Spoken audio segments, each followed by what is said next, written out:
યાર 2025ના રોજ cyber crime police સ્ટેશનમાં એક ગુના નોંધવામાં આવી હતી, જેમાં જે ફરિયાદી છે એક સિનિયર સિટીઝન છે અને એમની જિંદગીની જે આખી કમાઈ હતી, જે જમા પૂંજી હતી, એ બધા એમને એક ઇન્વેસ્ટમેન્ટ ફ્રોડમાં નાખીને એમની સાથે એક છેતરપિંડી કરવામાં આવ્યો હતો. જે કુલ ફ્રોડની રકમ છે 29 લાખ છે અને એમાં જે ફરિયાદી છે એમની સામેથી કોલ આવ્યો હતો ગયા વર્ષની 10મા મહિનામાં, ઓક્ટોબર 2024માં, અને એમને એમ કહેવામાં આવ્યું કે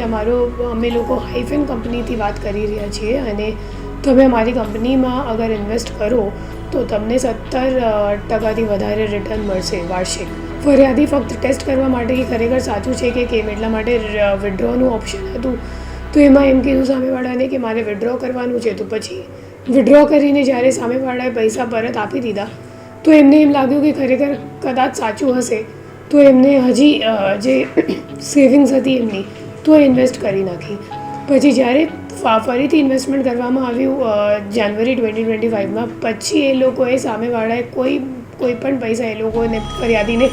પરત નથી આપી અને એમની સાથે છેતરપિંડી કરી. 4 લોકોની અમે લોકોએ ટીમ બનાવી અને આ ટીમ પછી નવી મુંબઈ ખાતેથી આરોપીને જે ધરપકડ કરી છે